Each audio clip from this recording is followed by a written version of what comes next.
First Lady Melania Trump said Friday that Russia has allowed 8 Ukrainian children to reunite with their parents, following months of private discussions between Russian officials and the First Lady's office, centered on children separated from their families during the war. The First Lady revealed that she and Russian President Vladimir Putin have had an open channel of communication since she wrote him a letter in August about the impact of the war in Ukraine on kids. She said the 8 children were all returned to their families over the last 24 hours, with a commitment that the two sides will continue to work toward reunifying additional children displaced as part of Russia's invasion of Ukraine.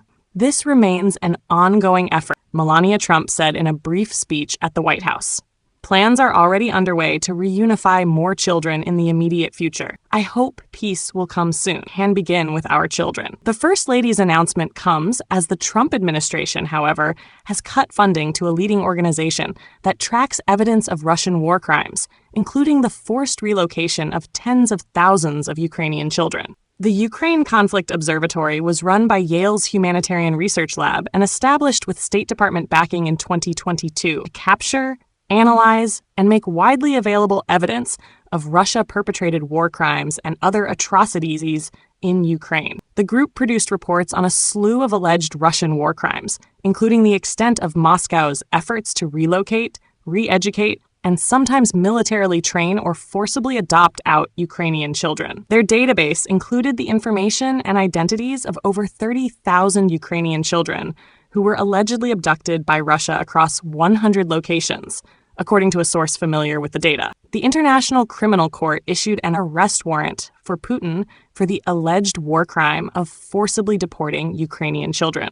As CNN reported in March, the administration terminated financial support for the Ukraine Conflict Observatory. Funding was temporarily restored later that month to allow the repository of evidence on the alleged Russian war crimes to be sent to the European Union's law enforcement agency, Europol. In June, a group of lawmakers called on the State Department to disperse approximately $8 million that the agency told Congress in late 2024 would be used to support the Ukraine Conflict Observatory's work. 2 congressional aides said at the time that, to their knowledge, the funding has not been dispersed.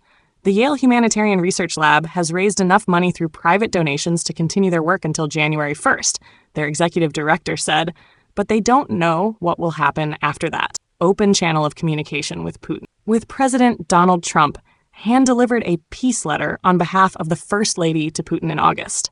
The letter did not specifically reference the thousands of Ukrainian children who have allegedly been abducted by Russia since the war began, but urged Putin to consider the impact the conflict was having on children in general. Putin responded to Melania Trump in writing, the First Lady said Friday, offering details about the Ukrainian children in Russia and offering to talk directly about the issue.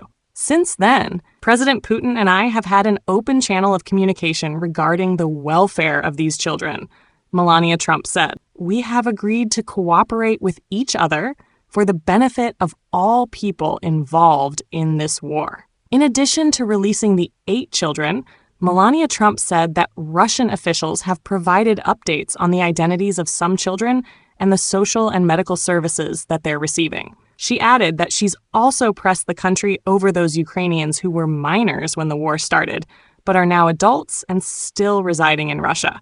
Russian officials have agreed to work toward rejoining those adults in the near future, Melania Trump said. My ongoing mission is twofold: to optimize a transparent, free-flow exchange of health-related information surrounding all children who have fallen victim to this war, Trump said, and to facilitate the regular reunification of children with their families until each individual returns home. In a social media post Saturday, Andriy Yermak, the head of Ukraine's presidential office, said that his country is deeply grateful to the First Lady for her compassion and genuine involvement in the effort to bring Ukrainian children back home. Yet there is still so much work ahead. Every day, Russia's war takes more innocent lives, he said, naming 7-year-old Makar Dorosh, who was killed in an airstrike in Zaporizhzhia on Friday, as an example of this.